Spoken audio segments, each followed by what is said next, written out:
Bom dia, boa tarde, boa noite. Está entrando no ar o GraçaCast, o seu podcast cristão que tem como missão levar Deus até você. Eu sou o Thiago HP, estou aqui juntamente com os meus irmãos de missão, Giovanni e João na técnica.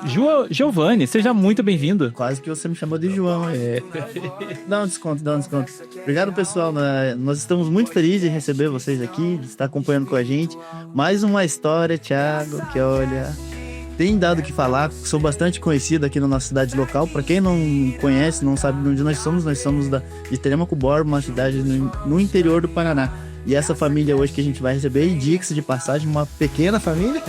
Isso aí, de repente família, né? Eu não posso falar muito de tamanho de família, como eu já falei com eles, né? Nós somos em 10 irmãos, tenho 43 sobrinhos, então de família grande eu acho que eu ainda ganho um pouquinho deles, né? Mas essa história deles é sensacional, Thiago. Vai tocar no nosso coração, principalmente no coração desse povo que está nos acompanhando. Isso aí, pessoal. Por isso, já compartilha com quem precisa ouvir sobre essa história. Nós estamos no YouTube, no Spotify, só falta estar na sua rotina.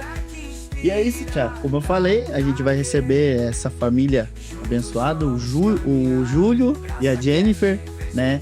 São um casal que a gente conheceu através das redes sociais, que são pais adotivos, né? Do Cauã, Juan, da Eloá, da Camila e da Maria Clara. Jennifer, Júnior... É Júlio? Júlio. Sejam muito bem-vindos. A gente está muito, muito feliz mesmo de você estar disposto a compartilhar um pouquinho da história de vocês, né? Um pouquinho daquilo que Deus tem feito através de vocês para as crianças que vocês adotaram e também através das crianças para vocês, né? Porque é como a gente estava conversando um pouco antes, né? A gente abençoa para ser abençoado, né? Sejam muito bem-vindos ao nosso podcast. A gente que agradece o convite. Estamos muito felizes de estar aqui. Obrigado pelo convite. A gente fica muito feliz de poder compartilhar com vocês aí um pouquinho da nossa história.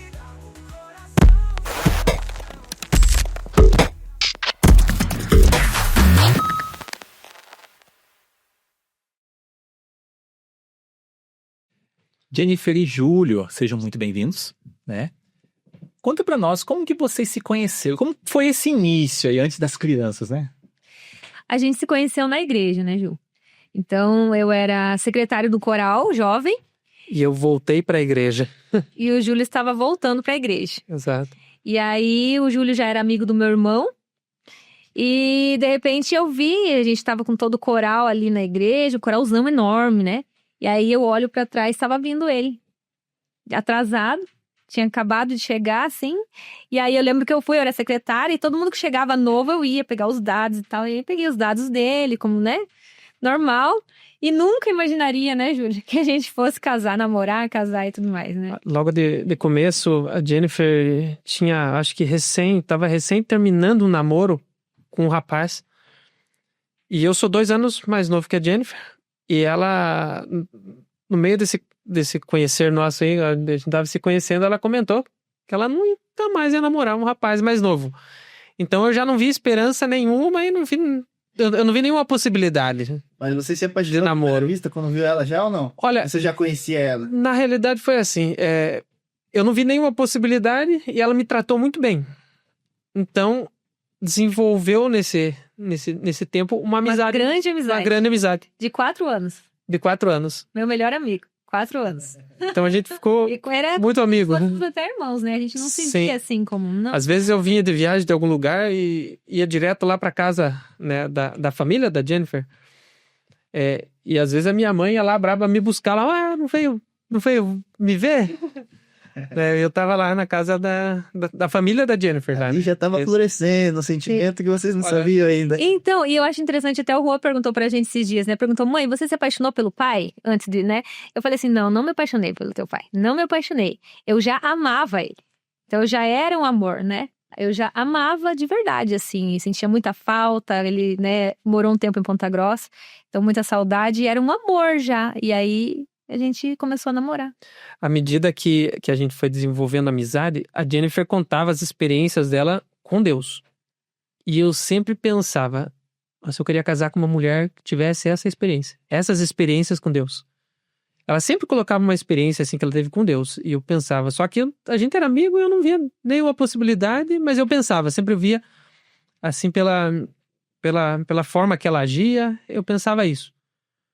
Mas eu me apaixonei pela Jennifer. Ela disse que não se apaixonou por mim, mas eu, nesses 4 anos, né, foi passando o tempo e eu não...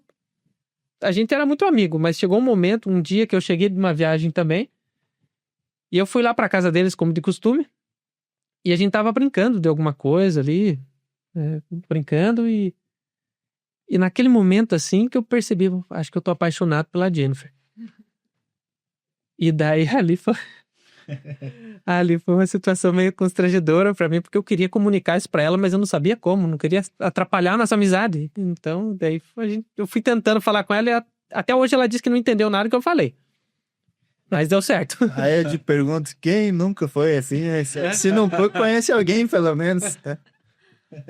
De fato, até hoje ela diz, não entendi nada que você me falou aquele dia, mas eu sei que você foi lá fora e me deu um beijo. Nossa, mas eu achei que você tinha entendido tudo que eu falei. E a gente agora... Né? E a gente vai pra 20 anos de casados agora, né, já. 20 anos, sim. Casado. 1 ano e 4 de namoro? 1 ano e 3 de namoro. Isso aí. Você contou pra nós que você gostava muito dela, principalmente quando ela falava das experiências que ela tinha com Deus. Agora a gente entrando no assunto que a gente vai falar hoje sobre família, sobre, né, a gente já conheceu um pouquinho vocês. Pra gente que tá aqui, a gente já conheceu mais, né, porque a gente tava batendo papo antes da gravação.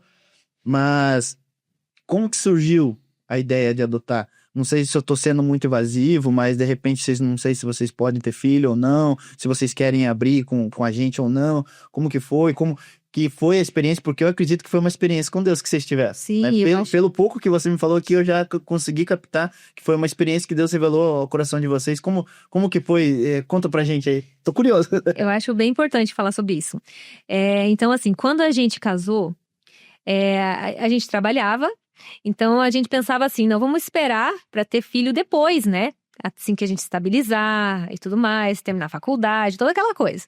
Só que, desde que a gente casou, eu sempre brincava, mas era uma coisa que de dentro de mim, eu falava assim, eu queria ter 5 filhos. Sempre falei, eu quero ter 5 filhos. Mas aí eu pensava assim, não, mas logicamente a gente só vai ter um, por questões financeiras, né, por pé no chão. Então eu pensava assim, vamos ter um, mas sempre com aquela coisa de 5, né? E aí eu lembro que uma vez, eu na casa da minha sogra, falando sobre isso, eu falei assim, eu queria tanto ter 5, mas eu não queria engravidar 5 vezes. Porque imagine ter 5 partos. Então eu queria ter de uma vez só. Imagina, eu falei, né? Uma vez só. E falou várias vezes, esse tipo de comentário foram muitas vezes, assim. E na minha cabeça nunca tinha passado adoção, mas eu pensava 5 filhos de uma vez só. Nunca tinha pensado em adoção. E o Júlio já pensava em adoção. A questão da adoção... Desde sempre. A questão da adoção, pra mim, eu sempre entendi como um chamado mesmo. Porque eu via uma necessidade. Então, independente se eu tivesse filho biológico ou não, já era o meu plano fazer isso. Tinha algumas literaturas que eu costumo ler, uma autora chamada Ellen White, e ela fala sobre isso. Então, quando eu era criança, eu já tinha lido sobre isso, então eu já tinha colocado isso como se fosse uma meta para minha vida. Eu quero adotar um filho. E quero uma adoção de um filho mais velho.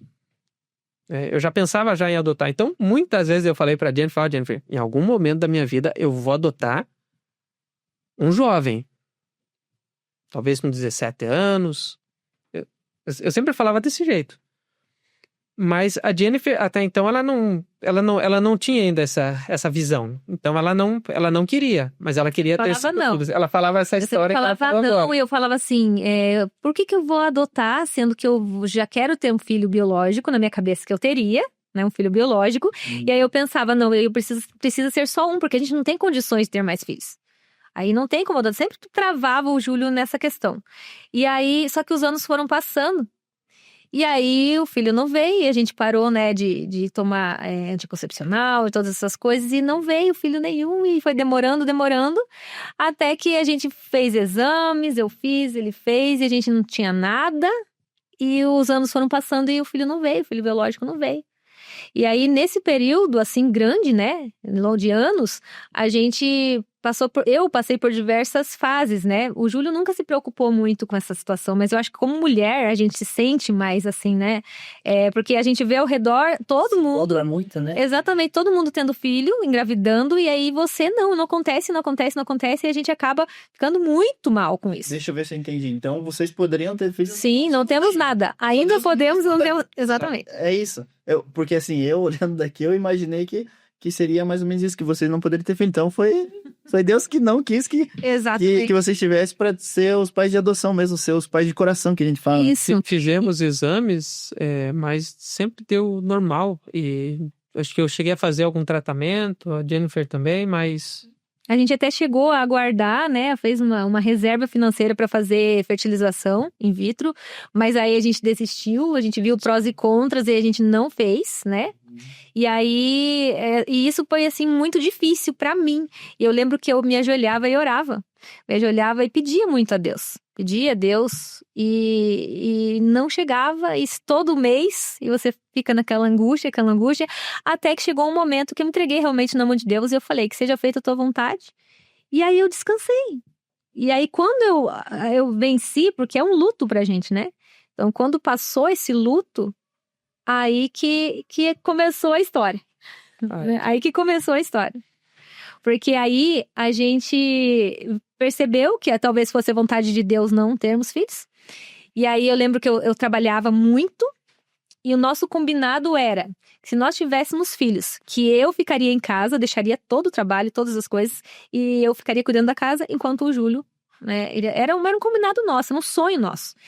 E aí mesmo sem ter filhos, eu saí, né, do meu trabalho e eu fiquei 2 anos em casa. E nesses 2 anos em casa, eu senti como uma preparação de Deus. Eu não sabia por quê, mas eu senti Deus me preparando, porque eu não tinha a menor habilidade em ser dona de casa. Nada. Porque eu trabalhava o dia inteiro, às vezes até à noite, e faculdade, e pós-graduação, e academia, e um monte de coisa. Eu chegava, 10h30, 11 horas em casa. Era daquelas que ia fazer café e queimava água. Não, eu não fazia nada. Eu só chegava, tomava banho e dormia. Quando a gente casou, era eu que cozinhava. O Júlio me ensinou a cozinhar. Porque minha mãe já Talvez pôs a gente... Não é feio o homem cozinhar, não é feio, é pelo contrário. É uma carta na manga aí, não foi? Sim, e aí nesses 2 anos Deus me ensinou. Eu lembro que eu saí do meu trabalho, né? E na mesma semana, né, Júlio? Eu já fui comprar panelas, fui comprar potes, aquela coisa de cozinha, coisa que eu nunca tinha feito. E eu resolvi aprender. E foi muito difícil pra mim, né, a aprender a ser dona de casa, e eu sentia que Deus estava me preparando para alguma coisa, não sabia por quê. E aí eu comecei a acostumar com aquela rotina de dona de casa e também sofri outro luto, porque a gente sai de uma vida de trabalho e estudo assim, né, diretão, e quando você fica em casa você se sente meio desvalorizada, de certa forma. Como mulher eu posso falar isso, porque você se sente assim, nossa, eu tô aqui, ninguém te vê mais. Parece que você tá ali sozinha, só Deus mesmo. Nem o marido não tá ali. Se sentindo inútil. Exatamente, porque o marido, ele chega à noite, ele chega e tá tudo certo. Então, assim, ele só vai ver que tem alguma coisa errada se tiver alguma coisa errada, né? Então, ele só vai ver que tem uma louça suja. Se tiver louça suja, agora tiver tudo certo, ele não vai ver nada, né? Então, a gente se sente meio assim. Então, eu me senti mal, né? Mas eu sentia que Deus estava me preparando. Só que, nesse período, eu comecei a conversar com o Júlio e falei assim, Júlio, tá faltando alguma coisa. Tá faltando filho aqui. Tá voltando bagulho. Aí voltou. Aí voltou aquela coisa, mas não voltou a tristeza. Mas voltou essa vontade de estar com os nossos filhos. E a gente não sabia, não tinha. E aí a gente nunca assim, o Júlio aceitou orarmos juntos pedindo filhos. Então eu orei, mas ele nunca aceitou orar assim, não, nós vamos pedir filhos pra Deus. Ele nunca tinha aceitado. Eu tinha uma barreira com isso. Porque eu via, assim, a questão da gravidez, de gerar o filho como algo de Deus, sabe? Por mais, assim, que existem histórias de oração na Bíblia. Mas para mim sempre houve um bloqueio com relação a isso, porque eu deixava na mão de Deus, eu não queria sofrer por antecedência, né? Então eu queria estar neutro com relação a esse assunto. Até mesmo com relação a sexo da criança, assim, tipo, você prefere menino ou menina? Não gosto de pensar nesse assunto, nem eu não penso sobre isso. Eu não gosto de colocar isso, né, como uma questão ali que eu vá orar ou por um menino, ou por uma menina, ou que eu vá pensar. Então eu tinha um bloqueio com relação a essa oração, e a Jennifer sempre falava, Júlio, se a gente orar junto, Deus vai responder. Porque eu tô orando sozinho já faz anos, e eu me negava a participar disso com ela, com relação a esse assunto. Mas quando começou a voltar à tona a questão da adoção, Ainda não tinha vindo a adoção na nossa mente. A gente começou, nesse momento, a orar por filhos, assim, não para pedir a Deus filhos, mas a gente orava falando sobre eles. Falando sobre o que a gente gostaria. É bem importante deixar indagado essa diferença. Existe a diferença de você pedir filhos e orar por filhos, né? Sim. Então, é bem interessante. E a gente começou a conversar com Deus sobre isso e sobre essa falta que eles faziam na nossa vida. Só conversando com Deus, falando com Ele. A gente começou a ler um livro sobre educação de filhos também juntos, e a gente estava orando por isso, né? Como seria, mesmo sem ter os filhos, a gente estava lendo um livro sobre educação. Sim. E aí, foi aí que veio, assim, de uma forma bem intensa, né, Júlio? Sim. A ideia da adoção. Então, assim, é um longo caminho, assim, a gente poderia ficar horas, mas não dá tempo, né? Mas, assim, aí veio muito forte para nós a questão da adoção. E tanto, no mesmo momento que veio para mim, veio pro Júlio essa ideia, né? Essa vontade, esse desejo de adotar. Aí veio um desejo muito forte mesmo, né? E a gente começou a ir atrás disso. Para mim, a questão da adoção são crianças que já nasceram, elas já existem, elas estão ali, e elas estão aguardando uma família, né? E essas famílias não estão dispostas a formar essa tentativa de formação de vínculo, né? Porque é difícil, realmente, é uma batalha travada mesmo, essa formação de vínculo. Né? Com 1, com 2, com 3, vai aumentando essa batalha. Mas essas crianças já existem, elas já estão lá. Algumas são recém-nascidas, outras têm 3, outras têm 12 anos de idade, talvez 15. Então é um pensamento assim que eu tinha que orar para gerar filhos. Eu vou deixar... Não que eu acho que eu tenha razão, mas é um pensamento meu com relação a isso, né? Eu vou deixar na mão de Deus. Mas orar por filhos e saber que já existem crianças, né? Por mais que ela já formou o caráter, ela vai trazer os problemas de antes. Fala, né? Muita gente diz. Eu falava pra Jennifer, não, eu até penso, as pessoas tentam alertar a gente sobre isso, mas elas podem ter uma oportunidade. É que, na verdade, assim, a maioria das pessoas, vocês podem me corrigir se eu tiver errado, mas a maioria das pessoas que falam muita coisa contra, são pessoas que não querem nem saber. Tipo, eles falam assim, você não deveria fazer isso, você não deveria adotar. Mas ela mesma em si, tipo, tá vivendo a vida dela e nem tchum. Exatamente. É isso mesmo.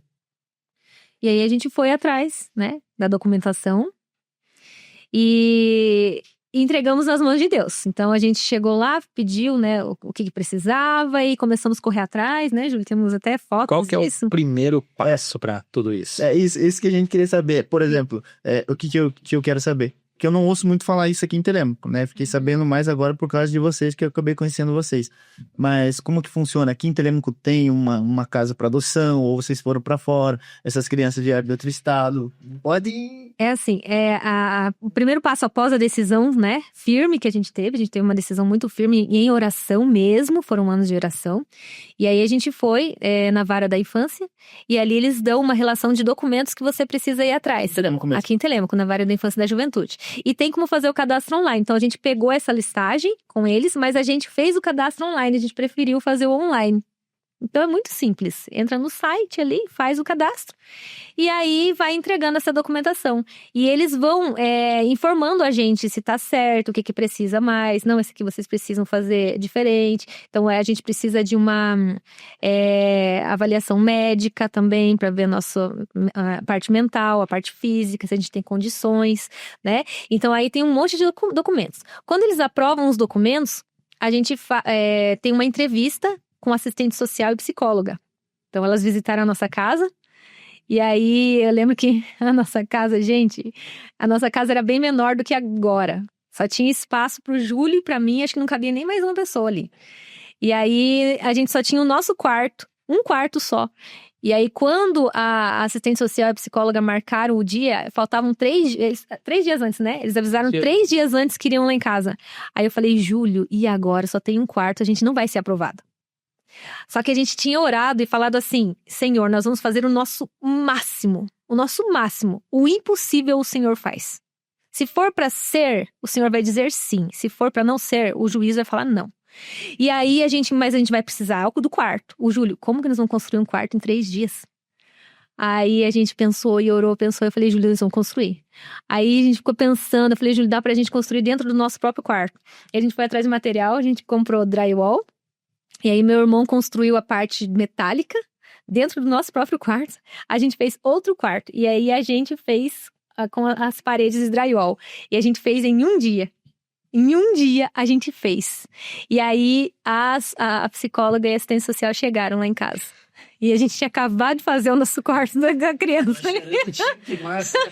E aí, para fazer, né, toda essa habilitação, esse processo de habilitação, você precisa escolher o perfil da criança.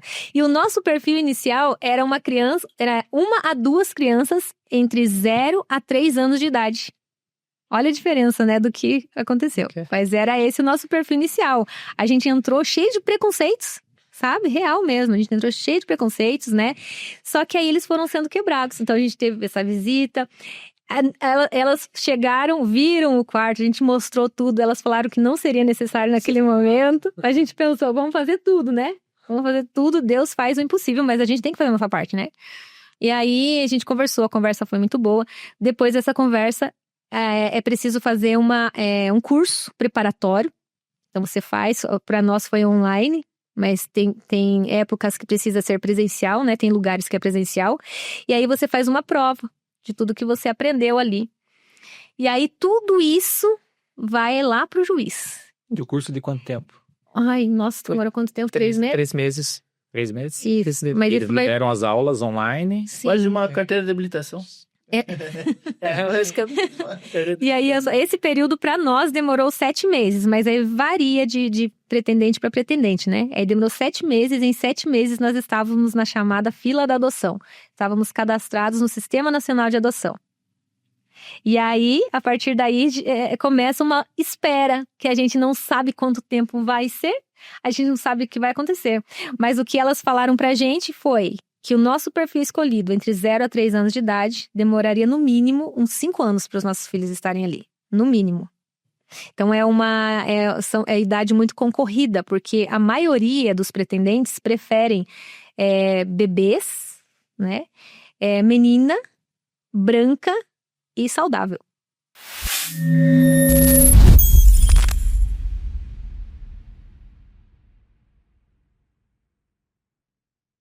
Na realidade, a gente sabe mesmo, né, que o caráter, a personalidade já estão formados numa adolescente. Então, as pessoas se preocupam com isso, mas eu acredito que nesse momento, quando a gente começou a pensar nessa mudança e mudar o perfil e aumentar essa idade, quando a gente começou a realmente entregar na mão de Deus a questão da graça mesmo, sabe? Porque realmente, se a gente vai fazer uma pesquisa, a gente vai entender ali a mente humana, o ser humano, se ele tiver um mau caráter, humanamente falando, ele vai ser um mau caráter a vida inteira. Mas a gente precisou colocar na mão de Deus a questão da graça de Cristo mesmo, porque o meu ver... Da transformação, né? A transformação. Deus faz no ser humano, né? Através... Traz na gente, né? Então, ele muda o nosso caráter, né? A gente Exatamente. né? Adulto. Então, assim, a gente começou a estudar muito a partir daí. Muito mesmo. Começamos a acompanhar famílias formadas através da adoção. No YouTube, no Instagram. E estudamos. E aí, fizemos o curso preparatório. E aquilo foi mexendo com a gente. E aí, a gente foi entendendo que não era bem do jeito que a gente pensava. Na verdade, o meu medo era maior, né? O Júlio não ligava pra idade, mas eu tinha muito medo, né? Todo esse preconceito, eu tinha. E aí, eu comecei a mudar esse pensamento. E aí, um dos dias eu falei, Júlio, quando eu penso nos nossos filhos, eu não imagino bebê. Não imagino criança pequenininha. Eu parece que vejo crianças maiores aqui, correndo, brincando, pulando. E aí, ele olhou pra mim e falou assim, eu também. Cada vez que a gente imaginava, que a gente parava pra pensar, a gente via crianças maiores. E aí a gente falou, vamos mudar o perfil, então? E aí mudamos para de 0 a 7. Ainda seguramos ainda, né? Mas eu acho muito importante a gente ir com cautela. E assim, para quem gostaria, né, de adotar também, eu acho bem importante. Esse medo, essas travas, elas são importantes para que a gente tenha o pé no chão. Porque a gente precisa assumir a responsabilidade que a gente consegue. Então, se você acha que deve adotar um bebê, então tem que ser o bebê. Né? Então, assim, não é errado, eu quero um bebezinho, não é errado. Cada um vai assumir a responsabilidade do que vai conseguir carregar e educar e tudo mais, né? Tenta filtrar o preconceito, mas fazer uma escolha com razão, né? Dentro da razão. Consciente, né? Consciente, exatamente, daquilo que você está fazendo. Porque às vezes a pessoa, mas eu quero beber. Mas se for por uma questão racional, consciente, por limitações ali racionais, não tem, eu acho que é uma escolha certa. Sim. Agora, o ideal é a pessoa buscar conhecimento para ela não estar tomando uma decisão baseada no preconceito.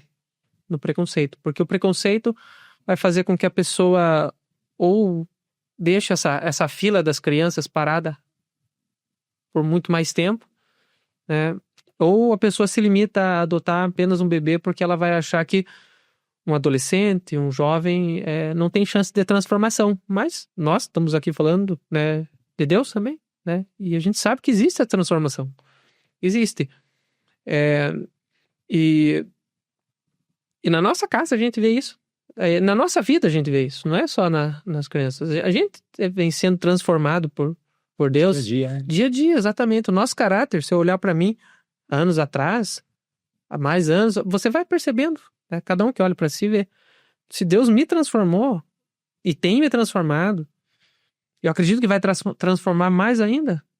Por que eu sou limitado a adotar uma criança mais velha, né? E só querer um bebê porque eu acho que só ali eu vou ter uma esperança de formar um bom cidadão, um cristão, uma pessoa de bem. Acho que Deus dá oportunidade para todos. E além de adotar, vocês decidiram compartilhar isso em rede social, né? Hoje vocês têm 2 canais, tanto no Instagram, que tem 342 mil seguidores, e no YouTube também. Vocês compartilham as suas experiências, né? E por que expor isso em rede social? A gente não tinha nada disso, né? E a gente manteve sigilo de início. Então a gente não contou pra ninguém que a gente estava no processo. A gente pensou assim, vamos deixar só entre nós, porque se a gente contar pra alguém, eles vão começar a falar coisas e a gente não vai gostar. Vamos deixar só entre nós. Era só nós 2 sabíamos de tudo isso. Até que nós fomos habilitados. E quando a gente foi habilitado, que a gente se ligou que se os nossos filhos chegassem ali a qualquer momento, eles sofreriam todo o preconceito, assim, sabe? Porque a gente começa de causar aquele estranhamento. Seria um impacto. Dos outros, né? E até porque a gente, né, é de igreja, então a gente vai em várias igrejas, a gente prega, a gente canta, faz um monte de coisa, e ia ser muito estranho. Então a gente começou a pensar nisso e falar, não, Júlia, a gente precisa já ir preparando esse pessoal. Né? Então, preparando a igreja, a gente pensou primeiro na igreja, aí preparando o nosso entorno, os nossos familiares, e aí surgiu a ideia de fazer o canal e o Instagram. E aí, só que a gente montou já para compartilhar a nossa alegria, né? Então essa foi a primeira razão, compartilhar, porque a gente estava muito ansioso também. E para quebrar esses preconceitos, porque a gente estava estudando muito sobre isso, então a gente queria passar tudo isso para outras pessoas também. E também para incentivar outras pessoas a entrar nesse processo da adoção, né? E quebrar preconceito, principalmente, porque a gente queria preparar esse pessoal ao nosso redor, quanto mais pessoas possível, para que os nossos filhos não sofressem quando eles chegassem. Então esse foi o nosso maior objetivo. E aconteceu também que antes da gente entrar na fila, quando a Jennifer parou de trabalhar, voltando lá, quando ela parou de trabalhar, ela estava em casa e ela estava, igual ela contou, ela estava cuidando das coisas da casa, se sentindo um pouco desmotivada. Ela estava fazendo as coisas da casa, mas não via mais resultado naquilo, né? Não via ali a valorização daquele trabalho. Mas estava ali fazendo tudo. E eu comecei a falar, Jennifer, mas aproveita que você está em casa também e faz uma rede social. Porque você fala, você tem uma desenvoltura para falar, você tem um talento com isso. Você já, desde de criancinha, a Jennifer falava na rádio, que convidavam ela para cantar e para falar na rádio. Então, já que você tem essa facilidade, faça. Daí eu de tanto pegar no pé dela, ela não queria, ela foi lá e fez abriu uma rede social, fez alguma coisa, falou algumas coisas, existe ainda, né, esse arquivo, né? Se alguém buscar ali lá no pé lá de algum dos Instagrams ali, tem ali aquele arquivo que ela tentou fazer algumas coisas ali, mas parecia que não ia, né, Jennifer?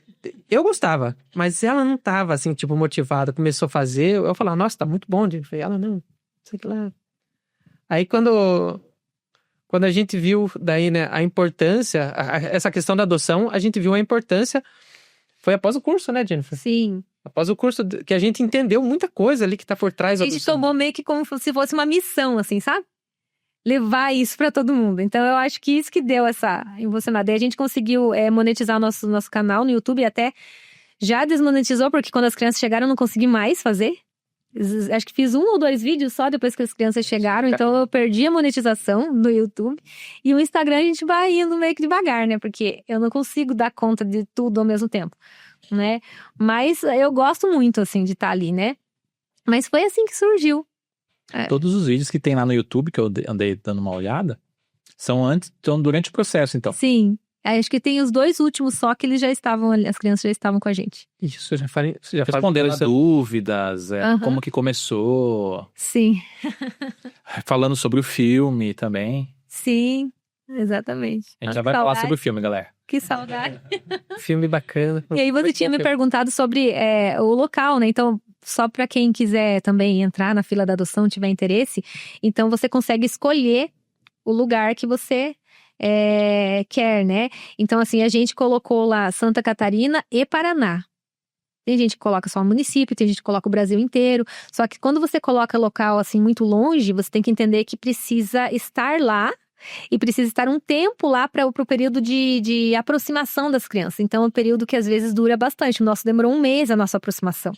Então, imagina você ficar 1 mês lá no Nordeste. Então, a gente tem que ter aí um caixa, uma reserva financeira boa para poder viajar, né? Então, a gente escolheu Paraná e Santa Catarina. E os 5 são de Santa Catarina? Não, são aqui do Paraná. São aqui do Paraná mesmo. São aqui do Paraná. Sim, é que na verdade eles fazem de tudo para que a criança, a criança é o foco, né? O principal é quem precisa estar cuidada e tudo mais, e não o pretendente. Então, a criança está, por exemplo, aqui em Telêmaco, né? Faz de conta a criança aqui de Telêmaco. Eles primeiro procuram pretendentes daqui, para depois, se não tiver, vão para outros lugares mais distantes, para que ela não tenha essa quebra da cultura mesmo, do lugar, porque é mais uma ruptura, né?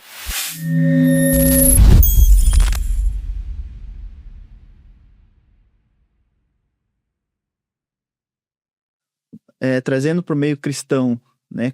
Qual que é o maior desafio que vocês enfrentaram nesse meio? Com essas 5 crianças, hoje vocês têm 5 dentro da casa. Vocês querem implementar um estilo de vida cristão neles. Sim. Né? Isso é todo pai que é da igreja, ele quer que o filho siga os caminhos do Senhor e vá mais longe que a gente. O meu intuito, pelo menos do meu filho, é esse, que ele vá muito mais longe que eu. Né?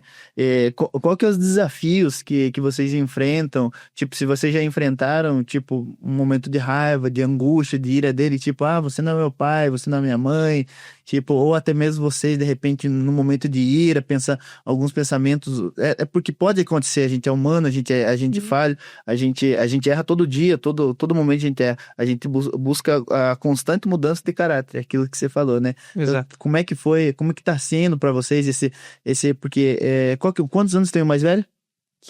15 anos, então ainda vocês estão, né, desenvolvendo cada vez mais aos poucos, né, desenvolvendo com ele, como que tá sendo vocês trazerem para Cristo, porque eu não sei se de repente eles já eram cristãos ou não, né, porque eu não sei quanto tempo eles ficaram nessas casas, né, conta para nós um pouquinho disso aí. Então, essa questão da religiosidade, então eles não tinham religião, mas assim, desde que a gente começou a visitá-los, a gente já levou violão e preparamos uma história da Bíblia.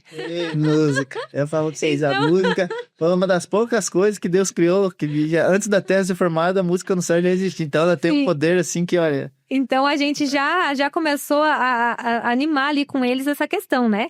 E eles gostaram muito desde o começo dessa questão. Então a gente, todos os encontros que a gente tinha, a gente fazia alguma coisa nesse sentido. Então eles foram pra casa, só que quando eles vêm, a gente não pode sair com eles. A gente tem que ficar só em casa. São alguns meses ali na casa. Algum tempo até a gente ter a liberdade, porque... eles vêm, então, um momento, ficam na casa de vocês, depois voltam pra lá? Sim, é assim, eu não ó. sabia. É assim, a gente primeiro tem a fase de aproximação. Então, nessa fase de aproximação, a gente que vai visitar o abrigo. E aí, a gente visitou todos os dias, né, Júlia? Então, durante um mês, a gente foi todos os dias pra lá. Todos os dias. E aí, pra tentar fazer essa vinculação com eles, né? E aí, logo depois disso, eles liberam, a equipe técnica libera eles pra virem pra nossa casa passar os finais de semana só. E aí é uma dor tão grande, porque a gente queria continuar com eles ali, né? Eles são do mesmo lugar, assim, da mesma cidade, que vocês falam todos da mesma cidade? Sim, são irmãos biológicos. Os 5? Os 5 são irmãos biológicos. E tem uma história bem legal, assim, como que eles chegaram, a gente já conta. Quando eles estiverem ingleses, receber eles aqui contar isso, eu ouvi deles. Fica o convite, mostra pra eles, fala assim, a hora que vocês estiverem preparados, a gente quer receber eles aqui, né, Thiago? Vai ser legal.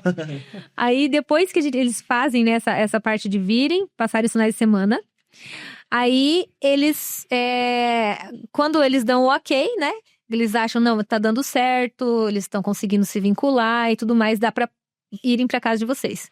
E aí que eles vão. Então, ficam com a gente, só que a gente ainda não tem, a gente só tem uma guarda provisória até...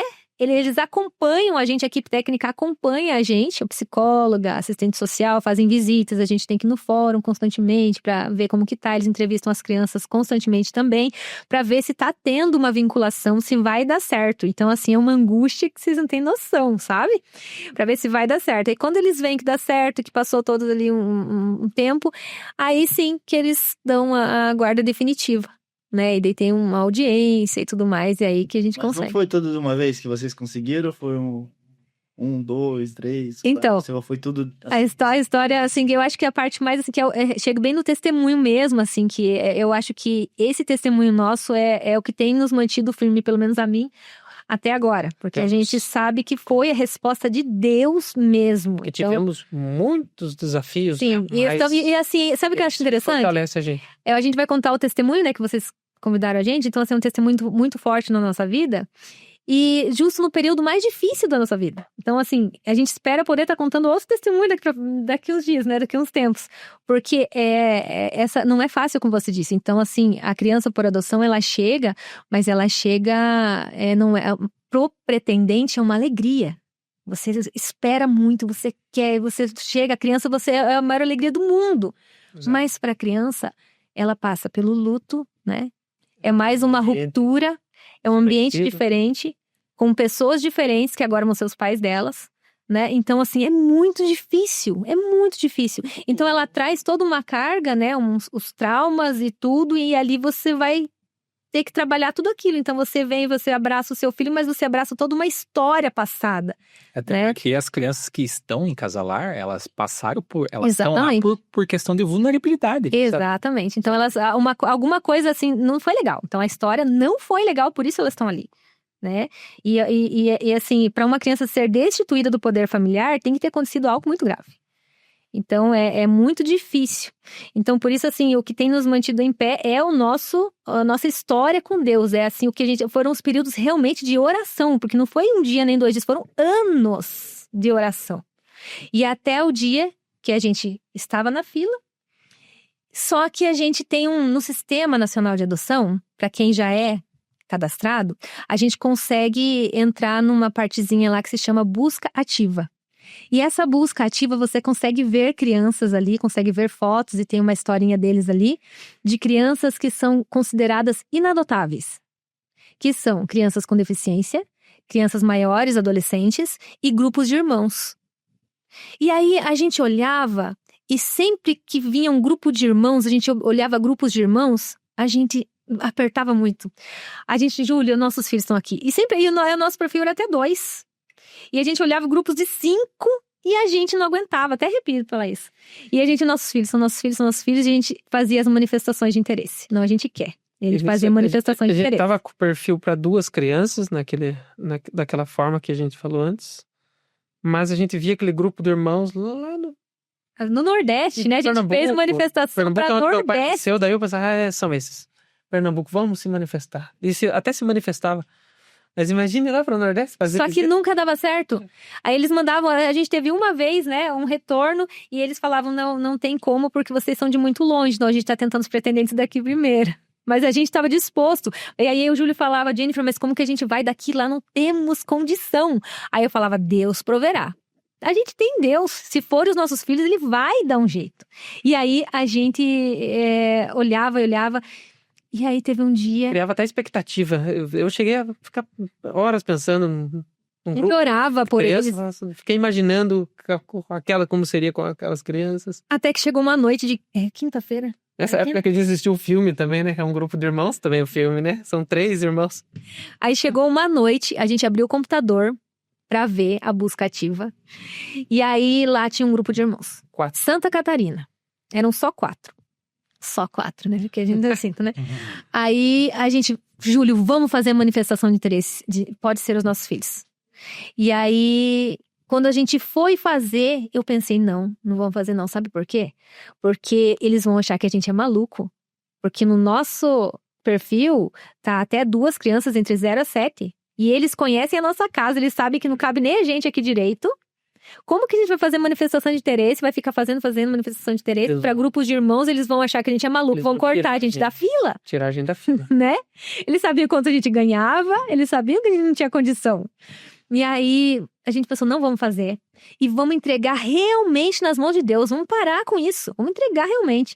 E aí, a gente orou juntos, né, Júlia? A gente orou e falou assim, Senhor, nós queremos muito os nossos 5 filhos. A gente queria 5. A gente quer muito os nossos 5 filhos.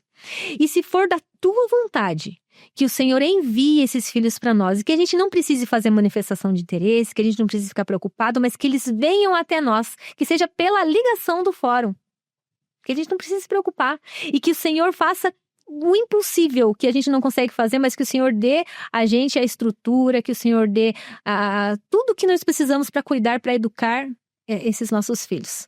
Mas que eles venham, que daí eu lembro que eu ainda falei na oração, que o Senhor mova montanhas, porque é impossível alguém ligar para nós sem ser do nosso perfil, isso é impossível, mas para o Senhor é possível, só o Senhor sabe que a gente quer. Era uma quinta-feira, eu falei para a Jennifer depois da oração, eu falei, Jennifer, então é isso mesmo, se ligarem daqui da nossa comarca, então a gente não vai se manifestar para grupo de irmão, a gente tá blefando, né, a gente tá doido.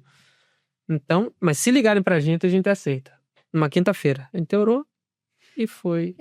Isso, aí a gente acordou e fizemos a mesma oração na sexta-feira. Mas a gente entregou assim, sabe? Totalmente a Deus. Quando foi 11h30 da manhã, 11h30 da manhã, o Júlio recebe uma mensagem lá no trabalho. Jennifer e Júlio, da equipe técnica. Sabemos que não é o perfil de vocês, mas nós temos aqui 5 crianças. Vocês têm interesse em conhecer? Exatamente no dia da oração. Aí o Júlio não falou comigo, não falou nada, só respondeu sim. Sim. A resposta já estava dada, né? Não quis saber idade, não quis saber nome, não quis nada, não quis ver falando nada, só sim. Aí nisso ele me mandou o print, a hora que eu abri o print, que eu comecei a ler e vi o número 5, o meu olho começou a escorrer tanta lágrima que não conseguia ler mais nada. Eu só vi o 5, eu só comecei a agradecer a Deus. Eu lembro que eu gritava assim e chorava e falava obrigada, Senhor, obrigada. E eu ajoelhei, eu lembro que eu ajoelhei na minha cama, onde eu ajoelho sempre, né, pra fazer oração. E aí eu falei, Senhor, eu sei que é a sua vontade. Aí eu falei, obrigada, Senhor, obrigada, mas que o Senhor nos dê tudo que a gente precisa. Para cuidar, para educar, para fornecer para eles, tudo que a gente precisa que o Senhor nos dê, porque a gente não pode, a gente não tem essa condição, a gente não tem, não somos capazes. Eu falei para Deus, eu não sou capaz, eu sei que eu não tenho capacidade para isso, mas que o Senhor, pelo teu poder, o Senhor nos dê tudo que a gente precisa para ter os nossos filhos. E aí foi uma emoção assim incrível, né? Então a gente sabe que foi Deus que permitiu e ele que colocou esse desejo muito forte no nosso coração, porque a gente não vê outra possibilidade, A né? gente foi a 10ª ligação da comarca. Isso. E era a 11ª. A gente foi a 11ª. E última, porque eles tentam 10 pessoas. Não, Tentaram a 11ª eles tentaram 10, os 10 pretendentes antes de nós disseram não. E aí, quando eles ligaram pra gente, a gente disse sim. E aí, a moça do fórum, a psicóloga, falou: se vocês dissessem não, eles iriam pra busca ativa e provavelmente seriam separados. E aí, a menor provavelmente seria adotada, né? E os outros, talvez, os maiores nunca, né? Teriam essa possibilidade, né? Existia um grupo de oração de várias denominações, esse grupo religiosos, mas o grupo se unia e visitava os abrigos. Esse grupo, hoje a gente conhece 2 pessoas que faziam parte desse grupo. Mas eles visitavam o abrigo, vinham as crianças e oravam para que não fosse separado. E não eram da nossa religião, não era o nosso grupo de oração. Era um grupo de oração. E eles oravam para que as crianças não fossem separadas. Eles deram bíblias ali, de presente para as crianças. Fizeram algumas visitas, né? Comemoraram alguns aniversários e essa era a oração deles, que não deixassem eles se separarem. O que seria mais uma ruptura, né? Imagina, mais uma separação, né? Mais uma dor. Então assim, a gente vê a mão de Deus.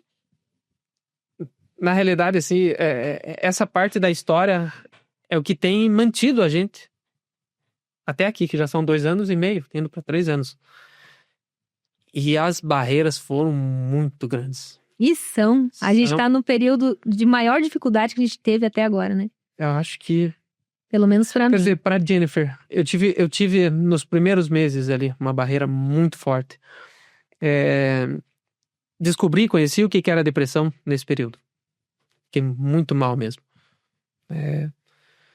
Mas... E a Jennifer agora, né? Sim. A gente tá passando... Porque a adoção, ela tem algumas fases ali, né? Então, as crianças chegam, como eu disse, a gente fica muito feliz, mas eles precisam passar por muitos processos e a gente junto, né? A gente tem que entrar em tudo isso junto. Então, quando eles chegam, a gente chama a fase de lua de mel. Então, é aquela coisa que parece que é tudo perfeito. Sim. Tudo perfeito. Então, as crianças tentam agradar a gente, porque eles têm medo, né? Que não dê certo. Exato. E a gente tem medo que não dê certo. Então, a gente tenta fazer tudo dar certo e tudo fica maravilhoso. Mas aí, o tempo vai passando e a gente vai se conhecendo realmente como a gente é, né? E eles vão se mostrando como eles são. Então, depois dessa fase de lua de mel, eles começam a testar a gente. Começa a fase de teste. Porque eles já passaram por tanta ruptura, por tanta rejeição, que quando eles chegam e eles se deparam com alguém, com um casal, com o pretendente, com o pai e a mãe que querem estar com eles querem testar se é verdade. Se realmente ama e se realmente vai ser pra sempre. Porque eles não acreditam nesse pra sempre. Porque teve tanto corte que eles não na cabeça deles não existe. Então eles começam a testar e começam a fazer coisas que são inacreditáveis. E assim, não é só com a gente já tinha estudado isso, mas viver é outra coisa. Viver isso é muito difícil. Na teoria é uma coisa, viver a realidade ali, dentro de todos os outros desafios, é bem difícil. É bem difícil. Pra vocês, eu tô bastante emocionado, sabe? Porque, como eu falei, né? Em casa nós somos em 10 irmãos. Cara, eu não me imagino longe dos meus irmãos. Né? A maioria, a gente mora tudo aqui em Telêmaco. Né? Mas tem só... A tia Daiane, que é minha irmã, mas desde pequena ela ensinou nós mais novos a chamar ela de tia. Ela é nossa irmã, mas ela mora aqui de Bagé. Pelo menos umas 2 vezes no mês eu tô lá na casa dela. Às vezes eu chego sexta-feira, ou sábado, 11 horas da noite, eu tô lá na casa dela. Pertinho, né? E eu falo pra vocês, o que Deus tem feito através da vida de vocês, na vida dessas crianças. Assim, enquanto vocês falavam, eu comecei... Meu Deus, cara, comecei a lembrar das histórias que a gente vê recentemente, né? A gente tá acompanhando, não sei se vocês estão acompanhando, um menino aqui em Tibagi que sumiu, um menino de 2 anos. Teve um menino que acho que você já viu, né, Thiago? Aqui em Tibagi, um menino de 2 anos sumiu, não sabe se foi sequestrado, não sabe se caiu no rio, não sabe se foi pra floresta, não sabe, encontraram uma madeira dele perto do rio, alguma coisa assim. Aí teve também, uns tempos atrás, a criança que acabou falecendo aqui na cidade, na casa que acabou pegando fogo. Meu Deus, que né? Teve aquele outro caso de outra criança uns anos atrás que sumiu aqui em Teremo também. Tem os casos das crianças lá da ilha de Marajó. Enquanto vocês falavam, eu falava, meu Deus, cara, meu Deus, como é que pode que existe tanta gente mal nesse mundo? Só que ao mesmo tempo Deus falava pra mim assim que existem pessoas más, mas também existem as pessoas de bom coração. Existem pessoas que estão dispostas a ouvir e entender. Porque assim, cara, tudo começou, a história pra mim começou a ficar ainda mais, se expandiu mais a história de vocês, a partir do momento que vocês falaram pra mim que vocês podem ter filho e Deus não quis mandar pra vocês. Eu falei, opa, é alguma coisa de diferente. E eu não quero nem imaginar o que essas crianças passaram. Não só os que vocês adotaram, mas tantas outras crianças que estão nessas casas ainda, né? Eu não quero que nem passe no meu coração, porque eu fico muito emocionado, com muito ressentimento, muito sentimento assim, porque eu tenho filho pequeno, então eu sei como deve ser, eu imagino como deve ser você ficar longe do seu irmão, de repente você tá aqui, de repente teu irmão vai lá pro Nordeste, você vai lá pro Sul, então o que Deus fez na vida de vocês, cara, assim, é um verdadeiro testemunho, como a gente sempre diz aqui, né, Thiago? A gente tenta trazer o céu pra terra. E na vida dessas 5 crianças, vocês trouxeram o céu na vida deles, né? Então eu fico muito, muito emocionado, mas muito feliz também, sabe? Porque Deus ainda continua respondendo às orações da gente. Continuando essa história, aí vocês de repente estavam com a casa cheia. Sim. Eu recentemente, eu não sei de quando é esse filme, mas como eu comentei com vocês, eu e minha esposa, nós temos comentado sobre adoção. E fui indicado a assistir esse filme que chama-se De Repente Uma Família, Sim. certo? E conhecendo a história de vocês pelas redes sociais, eu comparei vocês com a história, porque eles adotam adolescentes, né? E adotam os irmãos, né, na história. E daí acontece tudo isso que vocês vão comentar agora, que é a casa cheia, uma nova rotina, aí eles tentam agradar os pais, os pequenos tentam agradar os novos pais, né? A adolescente ali, ela já tem uma rejeição ali e tal, pelo que tá acontecendo. E como que foi pra vocês, assim, esse comparativo com o filme? Ainda está sendo. Como que tá sendo esse processo, então? Sabe aquela parte, assim, que parece que o filme tá generalizando, assim, que ele põe ali uma cena de impacto. Inclusive, tem uma cena muito boa, assim, que o pai tem ali um embate com a filha, um problema com aquela moça. E, de repente, ele leva a moça pra dar umas marretadas numa casa pra menina extravasar. Representa que isso daí é uma cena, assim, tipo, um pouco de... Representa que é uma cena, assim, pra impactar ali, que não vai acontecer aquilo. Mas é muito mais forte do que aquilo ali. A gente já viveu muita cena, assim, né, no dia a dia, assim, onde a gente teve um desafio muito grande e a gente hoje vê resultado muito forte na vida deles e na nossa vida também. A transformação, assim, que aconteceu na nossa vida. Mas ainda estamos no processo. São 5 crianças. São 5, então é muito difícil. A história é muito difícil também, que a gente não abre a história deles, A gente não abre... Mas... Exato. Todo filho por adoção, ele vai trazer uma história. E não vai apagar. Então, a gente vai adotar tudo, né? Então, a gente vai adotar tudo. Então, assim, até tem uma questãozinha pequena que eu sei que eu posso contar. Que é do Juan, né? Ele já, é algo superado já é algo superado há muito tempo. Então, o Juan acho que foi um dos primeiros, assim, que a gente conseguiu criar esse vínculo e tal. Mas foi o primeiro que entrou no embate com a gente, né? O Juan foi o que me deu mais trabalho no começo. Eu vi um caos com relação ao Juan. E de repente Deus começou a abrir os nossos olhos ali pra gente enxergar que existia algumas coisas ali que assustavam a gente. E uma delas era a questão do autismo.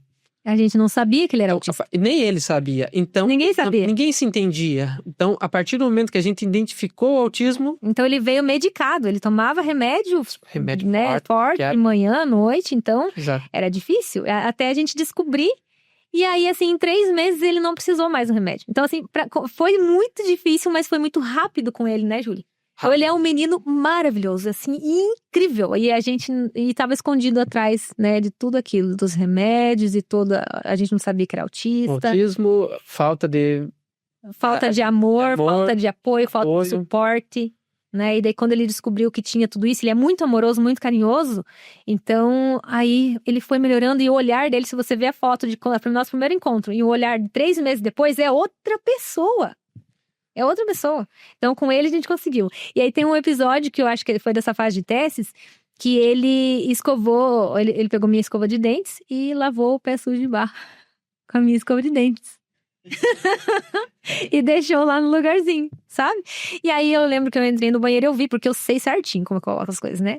E eu vi que tava mexida. E aí eu fui de um em um pra saber o que tava acontecendo. Mas eu já imaginava que era ele, que tinha feito alguma coisa. Aí eu fui e perguntei, aí conversei com ele. Ele falou, ele confessou. Primeiro ele negou, aí depois ele confessou que ele tinha feito isso. Ele falou assim, e se você souber tudo que eu já fiz e quem eu sou de verdade, você vai me devolver. Você não vai querer me adotar. Ele falou assim. Aí eu olhei pra ele e falei assim, filho, a gente não devolve. Você é meu filho pra sempre. Pra eternidade, eu falei. E daí eu lembro que ali a gente começou, sabe? Uma construção de um vínculo. Porque aí, ali foram as palavras. Mas ele precisava provar aquilo ali, né? Então ali eu lembro que começou. E aí coisas maiores foram acontecendo, né? Então isso é o que eu posso falar, né? Mas os desafios foram vindo e aí foi sendo provado. Bem difíceis mesmo foram acontecendo. E daí... até a gente compreender, enxergar nele bondade, acreditar nele, foi um desafio. A gente ainda... E com ele foi assim naqueles primeiros meses. A comarca ainda acompanhava a gente, o juiz ainda não tinha aprovado, então foi... O medo daquilo ali não dar certo era E a gente erra e acerta. Então, assim, como igual você disse, né? Então a gente passa, eles trazem tudo isso, mas a gente erra muito. A gente erra tentando acertar. E a gente busca ajuda. Então, assim, todos eles já chegaram com acompanhamento, a gente já colocou todo mundo com terapia. E a gente também, né, Júlio? Então, a gente buscou ajuda de todas as formas. De todas as formas. Eu vejo que vocês realmente escolheram amar. Sim. É isso que eu falo. É uma escolha, não é o sentimento. Essa é a minha frase. Vocês escolheram amar eles, mas não só o Juan, a Camila, a Eloá, né? Os 5 ali. Vocês escolheram amar quem eles são agora, o que eles estão vivendo agora, o que eles passaram antes, os traumas que eles tiveram. Infelizmente, os traumas que eles tiveram não tem o que a gente fazer, a gente não vai conseguir tirar. Não. O único que pode tirar é Deus do coração. Mas ainda vai ter as lembranças. Vai ter aquele momento que ele vai lembrar e vai ficar triste, e vai chorar. E a gente chora junto. Mãe, eu não tô legal, eu lembrei disso. Vai chegar um momento, e que eu acredito, sabe? Olhando pra vocês, assim, sabe? Pela simplicidade de vocês, vai chegar um momento em que vocês vão se reunir numa mesa, vocês vão se abrir de tudo, assim, vão estar curados, vão estar restaurados, vão estar sendo... esses desafios que vocês enfrentaram vão ser motivo de alegria, porque um soldado, ele é feito na guerra. A grande realidade é essa, um soldado no escritório é apenas um cara do administrativo, né? Não é no confronto. Então, eu profetizo isso, sabe? Eu vejo isso na vida de vocês, assim, porque o que vocês fizeram, como eu falei, vocês escolheram amar, e não é fácil, cara. Não é fácil. Não é, porque assim, eles trazem não só na lembrança, mas eles trazem principalmente, de forma importante, no comportamento. Então, para você entender o que há por trás do comportamento, é muito difícil. Sabe por quê? Porque você está envolvido emocionalmente. Então, a gente tem que lidar com o nosso... desenrolando, né? Exatamente. A Daí história pra tá você... desenrolando, eles contam uma coisa, mas então é aqui. Daí aquela história vai se desembolando, sabe? Aos poucos. E eles revivem muita coisa. Então, eles estão ali com a gente, mas pra eles, na cabecinha deles, é igual antes. Eles não sabem o que é uma família. Para eles vai ser um processo de cura muito mais longo, talvez, que para vocês. E dependendo da fase, eles voltam, sabe? Quando você acha que tá tudo bem, quando tá melhor, parece que daí volta. E aí eles revivem em casa como se eles estivessem vivendo tudo o de antes. É muito difícil, sabe? Então, mas é difícil, mas a gente precisa, né, de suporte. Sim. Essa barreiras, né? Grande realidade. Quer ver? A gente costuma conversar muito sobre isso em casa, né? Porque o amor, eu falo pra eles, quando eles não estão se sentindo amados em alguma fase, um ou outro, em algum momento, por causa de alguma questão, eu falo, olha, gente, vocês precisam entender que amor é uma escolha. E Deus é amor. Então eu escolho Deus, e é por isso que eu escolho amar vocês. Porque o amor é uma escolha, não é um sentimento. Agora, o que a gente está desenvolvendo aqui no dia a dia, o que está sendo, é o nosso vínculo afetivo, que é outra coisa, o vínculo afetivo. A gente, Mais velhos? a gente colocava todos pra dormir. Então, assim, todos idades diferentes, mas pra nós eram todos recém-nascidos. Então, eu colocava a Maria pra dormir, o Júlio ali, né, também ajudando, né? No começo ele era só eu. E aí a gente colocava um por um pra dormir também. Um por um. E eles não iam dormir, eles queriam ficar ali com a gente, queriam ficar conversando e tentar, né? Aquele medo, parece que de dormir e a gente desaparecer, ou sei lá. Então eles ficavam, a gente ficava até meia-noite e pouco, às vezes, né? Com eles ali, eles não iam dormir. Orava e pediam a Eloá pedia pra dormir 2 vezes, acho, com ela, né? Fica comigo até eu dormir. Às vezes eles eram muito carentes, todos assim. Muito. Então eram todos recém-nascidos. Sabe? Então tinha que ir ali ficar fazendo carinho no cabelo de um até dormir, daí o outro fazer carinho até dormir. Então todos recém-nascidos. E aí foi um tempão desse jeito.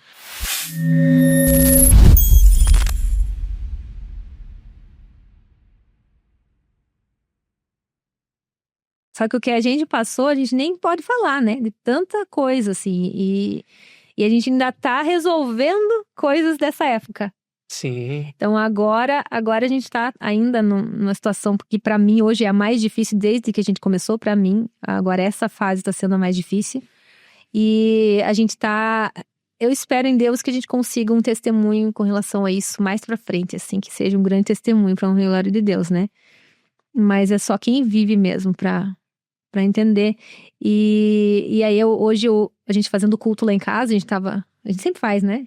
E aí a gente sentado e eu olhando pra eles cantando, e eu olhando a carinha deles e eu pensei assim, nossa, se eu tô sofrendo, né? Se eu tô sofrendo, imagine eles, né? Imagine estar ali naquele lugar, né? O porquê de tudo isso. Porque a gente olha pra gente, mas quando a gente olha pro outro, fala, imagine eu que não passei, eu que não vivi. E aí a criança, né? Então, assim, a gente precisa olhar pra eles mesmo. Então, se a gente tá sofrendo, eles estão sofrendo mais. Então, aí que a gente tem que ser forte, né? E ser ali o adulto, né? Porque o adulto responsável pra poder... E a gente não sabe muitas vezes o que fazer, né? Tem hora que dá É só em vontade Deus. de virar a criança, né? Se encolher, ficar naquela posição do útero ali e se esconder. Daí a gente precisa colocar a mão na consciência. É porque se tá difícil pra mim, sou eu, imagina pra ele. eu que sou adulto aqui, né? Eu vou ter que vencer a barreira. Pessoal, a gente já tá caminhando pro final, Sim. certo? Mas ainda tem pessoas, o que vocês diriam pra elas? Essas pessoas que estão na espera, estão esperando, né? Porque apesar dos desafios, existem momentos bons. Nossa. E eu acho que os momentos bons superam qualquer desafio. Olha, eu acho que o que dá gosto eu falei isso pro Juan essa semana. Eu falei, Juan, não é melhor quando ele gosta de esporte? Eu falei, não é mais gostoso quando a gente ganha de virada? Quando é mais sofrido, né? Olha aquelas Copas do Mundo, né? Que a gente ganhou algum tempo atrás. Hoje em dia a gente não tá mais desfrutando, né? Das vitórias da Copa do Mundo, mas aquele jogo sofrido parece que é mais gostoso, não é verdade? Não é mais gostoso? Então se hoje eu fosse falar um recado pra quem tá pensando em adotar, os desafios dão gosto a hora que você tá vivendo um processo difícil, igual a Jennifer citou agora, são 5 filhos, né? A gente citou aqui os resultados que a gente teve, né? A questão da Maria, que foi mais fácil por ela ser mais nova, mas os mais velhos, o desafio é maior, mas quando você vê um resultado, é muito gratificante, sabe? É muito gratificante. Quando você vê que teve saída, era algo que Deus poderia fazer alguma coisa naquela situação. Porque se a gente abrisse aqui a história dos nossos filhos, se a gente abrisse nas nossas redes sociais, daria muita polêmica, muito views, assuntos fortes, pesados, mas a gente prefere preservar essa história o máximo possível, porque é a história deles, né? Mas realmente torna isso muito difícil. E quem olha de fora, ou quem tem acesso a tudo isso, pensa que não existe esperança, sabe? Mas a gente tem visto o resultado. E é por Deus que a gente vê resultado. E pra mim, assim, eu acho que um conselho, eu acredito que a gente não pode romantizar a adoção. E a gente tem essa tendência, né? Então a gente coloca no Instagram, por exemplo, a gente coloca muita coisa legal. E tem tudo aquilo de legal mesmo. Só que a gente precisa também colocar a realidade, porque o que a gente tem visto, a gente tem contato com muita gente que adota, muita gente que tá na fila, muita gente que quer doar seu bebê, é muita gente. Então, são muitas devoluções. Então, a pessoa adota e não consegue. Por quê? Porque ela viu muita romantização daquilo e não era bem aquilo, e aí ela se depara com problemas nesse sentido e ela desiste. E ela abandona a criança novamente. E aí é um sofrimento tanto para a pessoa, principalmente para a criança ou para o adolescente. Então, eu falo assim que a gente precisa, assim, colocar o que é realmente, né? Então, precisa ser colocado, sim. Mas, não, quando a gente olha para eles, não tem como, assim, você se arrepender, porque são os nossos filhos, sabe? Então, assim, são os nossos filhos. Como que eu ia não estar com eles, entendeu? Então, não tem jeito. Então, são nossos filhos. Então, assim, é a nossa alegria, é a nossa família, são nossos. É como se eles sempre estivessem ali. Não tem, assim, né, Júlio? É como se eles sempre estivessem ali. A princípio é uma decisão, uma escolha que você toma. Não tem aquele vínculo fraterno real, porque vocês são desconhecidos, a princípio. Mas isso vai tomando forma. Sabe? Vai tomando forma. Representa que não vai acontecer, mas acontece. E daí enquanto isso não acontece, você precisa ser racional em algumas situações. Precisa ser muito racional. Sabe? Se fosse um filho biológico, eu não ia rejeitar por isso. Não é verdade? Não tem como fazer voltar pra barriga, né? Não tem como. Então você coloca a consciência, mas se fosse biológico e tivesse esse tipo de desvio, eu ia até o fim com ele. Então, muitas vezes, a gente muitas vezes precisou colocar o racional, mas chega um momento que sai desse racional, só que é uma etapa.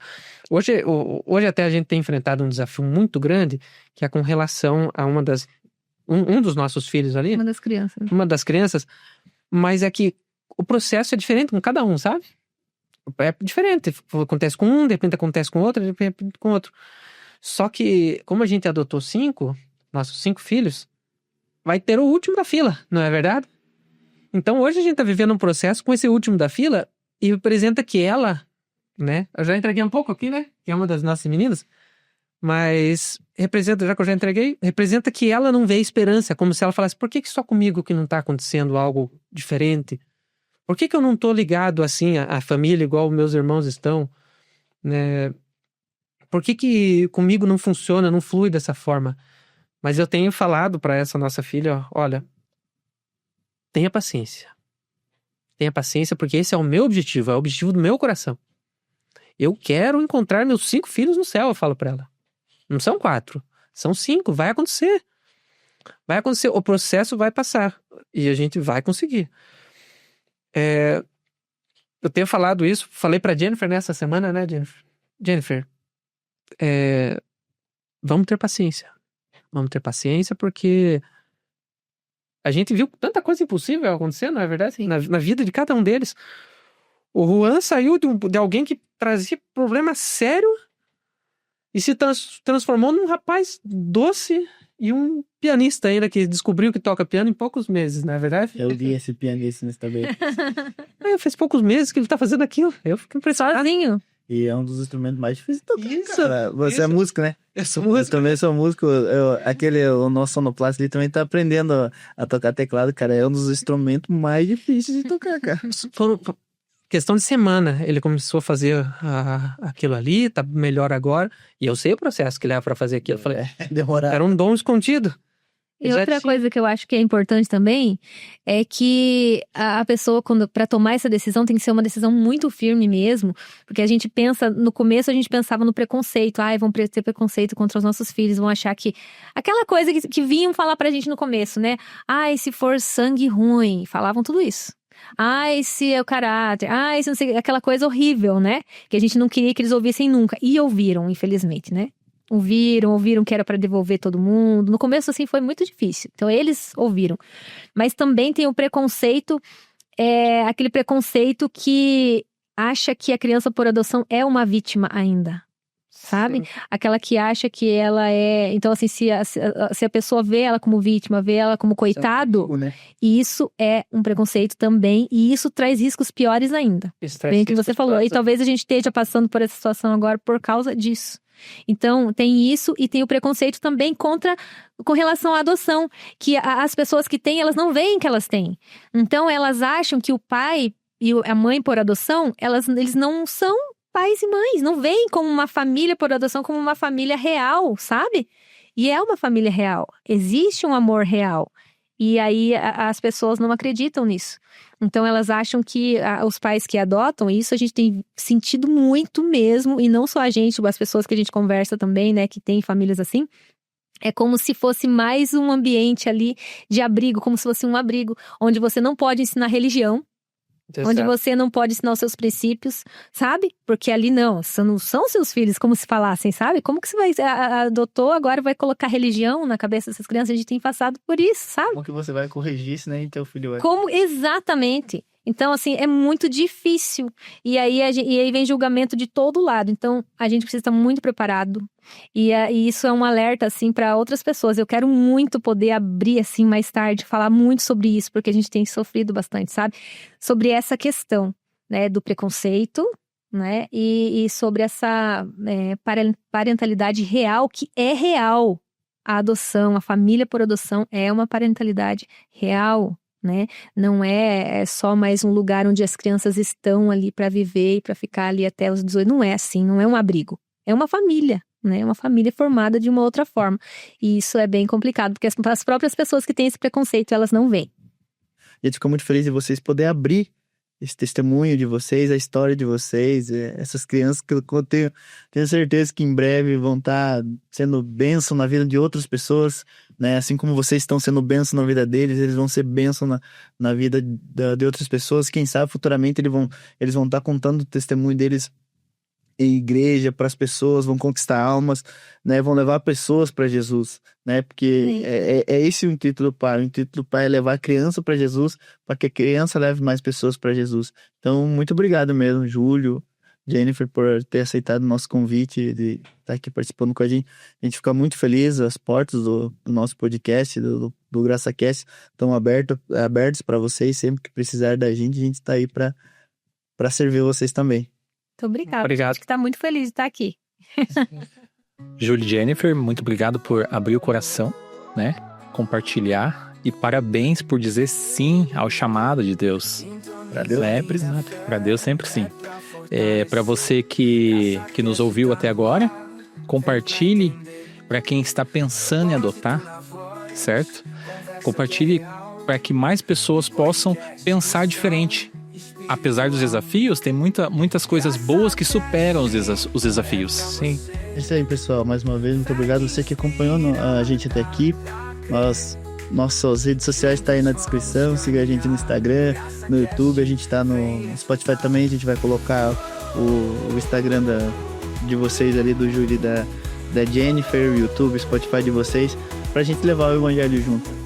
Se uma pessoa ouvir o que foi dito aqui e se sentiu alcançado por Deus, como eu falei já hoje, pra nós, valeu a pena. Valeu, pessoal. Obrigado. Deus abençoe. Valeu, pessoal. Até mais. Fui!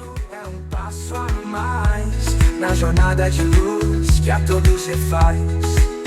GraçaCast é pra você.